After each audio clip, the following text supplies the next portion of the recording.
अब भगवान आगे के श्लोक में अर्जुन के पहले प्रश्न का उत्तर देते हैं। श्री भगवान बोले, हे पृथानंदन, जिस काल में साधक मन में आई संपूर्ण कामनाओं का भली भांति त्याग कर देता है और अपने आप में ही संतुष्ट रहता है, उस काल में वो स्थिर बुद्धि कहा जाता है। व्याख्या। गीता की ये एक शैली है कि जो साधक जिस साधन कर्मयोग, भक्ति योग आदि के द्वारा सिद्ध होता है, उसी साधन से उसकी पूर्णता का वर्णन किया जाता है। जैसे भक्ति योग में साधक भगवान के सिवाय और कुछ है ही नहीं, ऐसे अनन्य योग से उपासना करता है। 12वें अध्याय का 6वां श्लोक। अतः सिद्धावस्था में वो संपूर्ण प्राणियों में द्वेष भाव से रहित हो जाता है। 12वें अध्याय का 13वां श्लोक। ज्ञान योग में साधक समय को गुणों से सर्वथा असंबद्ध और निर्लिप्त देखता है। अतः सिद्धावस्था में वो संपूर्ण गुणों से सर्वथा अतीत हो जाता है। ऐसे ही कर्म योग में कामना के त्याग की बात मुख्य कही गई है। अतः सिद्धावस्था में वो संपूर्ण कामनाओं का त्याग कर देता है। ये बात इस श्लोक में बताते हैं। इन पदों का तात्पर्य ये हुआ कि कामना ना तो समय में है और ना मन में है। कामना तो आने जाने वाली है और समय निरंतर रहने वाला है। अतः समय में कामना कैसे हो सकती है? मन एक करण है और उसमें भी कामना निरंतर नहीं रहती, प्रत्युक्त उसमें आती है। मनोगतान, अतः मन में भी कामना कैसे हो सकती है?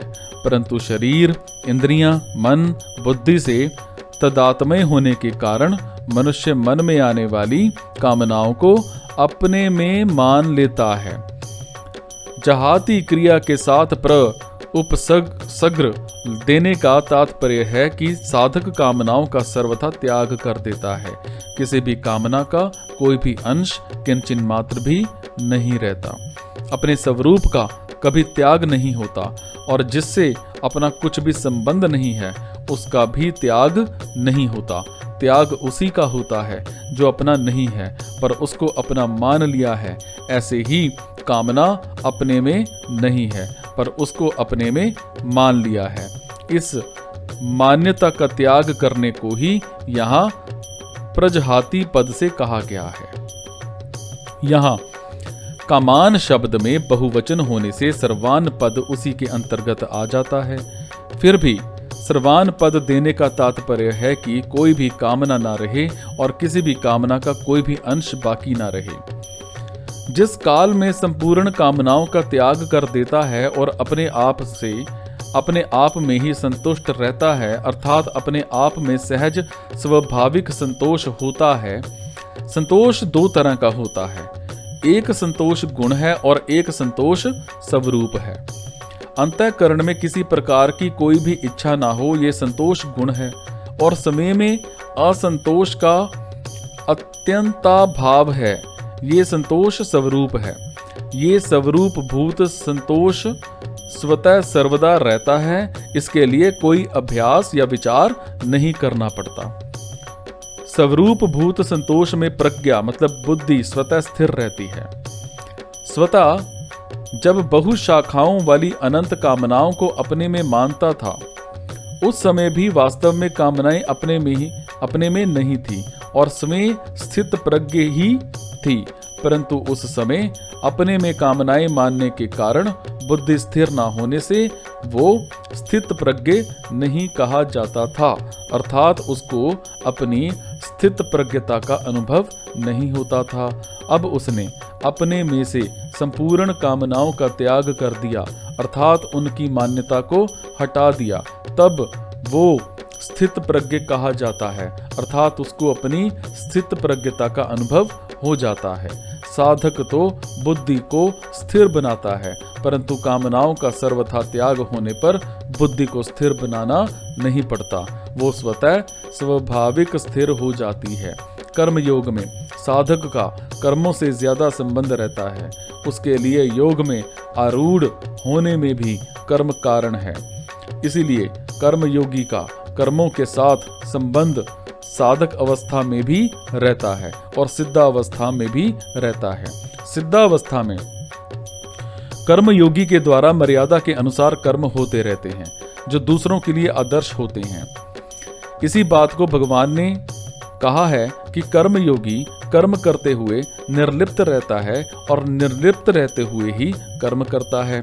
भगवान ने ये भी कहा है कि संसार से हटने में तो बुद्धि निश्चल हो और परमात्मा में लगने में बुद्धि अचल हो, अर्थात निश्चल कहकर संसार का त्याग बताया और अचल कहकर परमात्मा में स्थिति बताई। उन्हीं दो बातों को लेकर यहाँ यदा और तदा पद से कहा गया है कि जब साधक कामनाओं से सर्वथा रहित हो जाता है और अपने स्वरूप में ही संतुष्ट रहता है तब वो स्थित प्रज्ञ कहा जाता है। तात्पर्य है कि जब तक कामना का अंश रहता है तब तक वो साधक कहलाता है और जब कामनाओं का सर्वथा अभाव हो जाता है तब वो सिद्ध कहलाता है। इन्हीं दो बातों का वर्णन भगवान ने इस अध्याय की समाप्ति तक किया है। जैसे यहाँ संसार का त्याग बताया और परमात्मा में स्थिति बताई, ऐसा ही हुआ। संसार का त्याग और परमात्मा में स्थिति बताई। बहुत सारी जगह पर संसार का त्याग बताया, परमात्मा में स्थिति बताई। कई श्लोकों में ऐसा आया, ऐसा ही आया। अब बड़े सारे आप जब पढ़ोगे श्लोक आपको दिखेंगे। एक विभाग अस्थिर बुद्धि वालों का है और एक विभाग स्थिर बुद्धि वालों का है। अस्थिर बुद्धि वालों की बात तो पहले श्लोक तक कह दी, अब स्थिर बुद्धि वालों की बात भी कहते हैं। जिस समय साधक सांसारिक रुचि का त्याग करके अपने स्वरूप में स्थित रहता है उस समय वो स्थिर बुद्धि वाला कहा जाता है। जिसका परमात्मा का उद्देश्य होता है उसकी बुद्धि एक निश्चय वाली होती है क्योंकि परमात्मा भी एक ही है, परंतु जिसका संसार का उद्देश्य होता है उसकी बुद्धि असंख्य कामनाओं वाली होती है क्योंकि संसारिक वस्तुएं असंख्य हैं। समता की प्राप्ति के लिए बुद्धि की स्थिरता बहुत जरूरी है। पांचजन्य योग दर्शन में तो मन की स्थिरता मतलब वृत्ति निरोध को महत्व दिया गया है, पर गीता बुद्धि की स्थिरता मतलब उद्देश्य की दृढ़ता को ही महत्व देती है। कारण कि कल्याण प्राप्ति में मन की स्थिरता का उतना महत्व नहीं है जितना बुद्धि की स्थिरता का महत्व है। मन की स्थिरता से लौकिक सिद्धियां प्राप्त होती हैं, पर बुद्धि की स्थिरता से पारमार्थिक सिद्धि मतलब कल्याण प्राप्ति होती है।